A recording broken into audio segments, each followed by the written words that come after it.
Steve Smith অস্ট্রেলিয়ার পক্ষে প্রথম ইনিংসে সবচেয়ে বেশি রান করেছেন, 50 পার করে 60 অড রান করেছেন এবং দলকে প্রায় 200 রান পর্যন্ত পৌঁছে দিয়েছেন। স্টিভ স্মিথকে এত রান করতে পারতেন? তিনি তো ডাবল ডিজিটই ছুঁতে পারতেন না যদি না তানজিদ হাসান তামিম তার ক্যাচটা ধরতে পারতেন, বা তিনি নিক করে উইকেটের পেছনে ক্যাচ দিয়েছিলেন লিটন কুমার দাসকে, ভাগ্যক্রমে বেঁচে গেছেন, একেবারে ভাগ্যক্রমে।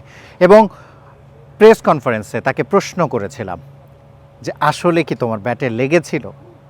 সে অকপটে স্বীকার করলো, হ্যাঁ আমার ব্যাটে লেগেছিল। আমি তখন পাল্টা প্রশ্ন করেছিলাম যে তুমি কি নিজেকে ভাগ্যবান ভাবো? হ্যাঁ আমি নিজেকে ভাগ্যবান ভাবি। পরবর্তীতে আরও একজনের প্রশ্ন ছিল যে এই বিষয়টা নিয়ে যে বাংলাদেশ দলের বিপক্ষে আজকে গোটা দিনই অস্ট্রেলিয়া ওরকম বলার মতো ব্যাটিংটা করতে পারেনি। তিনি বলেছেন যে উইকেটটা ট্রিকি ছিল, বাংলাদেশ দলের বোলাররা ভালো বোলিং করেছে, তার প্রশংসা করেছেন তিনি। হাসান মাহমুদ, নাহিদ রানা নেই, থাকলে অবশ্যই আরও ভালো হতে পারত।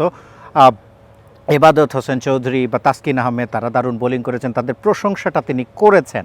এবং তিনি বলেছেন যে আমি যদি ওই সময় আউট হয়ে যেতে পারতাম, আমার ক্যাচটা যদি ধরে নিতে পারতো, ভাগ্যক্রমে যদি আমি নট আউট না হয়ে আউট হয়ে যেতাম, সেক্ষেত্রেও কিন্তু আমার ক্ষেত্রেও একই রকম হতে পারতো। অস্ট্রেলিয়ার বাকি ব্যাটাররা যেভাবে সফল হননি বাংলাদেশি বোলারদের এগেনস্টে, সেখানে তার একটা অবদান যখন সবাই স্বীকার করছে, তখন তিনি বলছেন, একটু মাটিতেই থাকছেন, যে ট্রিকি ছিল, আমিও ভাগ্যর জোরে কিছু রান করেছি, বাট খুবই চ্যালেঞ্জিং ছিল। এবং এই চ্যালেঞ্জটা বাংলাদেশ দল স্বাগতিক অস্ট্রেলিয়াকে উপহার দিতে পেরেছে, যেটা অনেকেই ভাবেনি। সেই কাজটাই বাংলাদেশ দল করে দেখেছে।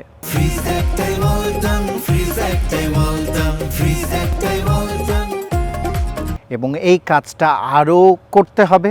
টেস্ট ম্যাচ, 5 দিনের লড়াই, এবং সেখানে ধৈর্যের পরিচয় দিতে হয়, টেম্পারমেন্টের পরিচয় দিতে হয়।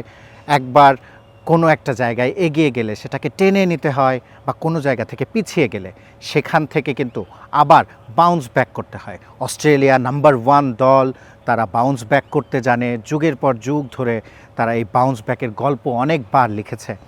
বাংলাদেশকে সেই গল্পটা এবার বন্ধ করতে হলে খেলাটা চালিয়ে যেতে হবে, ভালো খেলাটা চালিয়ে যেতে হবে। প্রথম দিনে অস্ট্রেলিয়া অল আউট হওয়ার পর বাংলাদেশ দল প্রায় 100 রান স্কোরবোর্ডে জমা করে ফেলেছে, যেখানে 30 ঊর্ধ্ব রান করে অপরাজিত তানজিদ হাসান তামিম 0 রানে কিন্তু তিনি জীবন পেয়েছিলেন। কিন্তু মুমিনুল হক তিনি ছিলেন একেবারেই শুরু থেকেই সাবলীল ব্যাটিংটা করে গেছেন, এবং তিনিও 30 ঊর্ধ্ব রান করেছেন। সাদমান ইসলাম অনিক, তাকেও শুরুতে সাবলীলই লেগেছিল, তিনি কয়েকটা ইপস অ্যান্ড বাট থাকলেও তার ইনিংসটা মোটামুটি ভালো চলছিল, কিন্তু 20 রানের বেশি তিনি করতে পারেননি।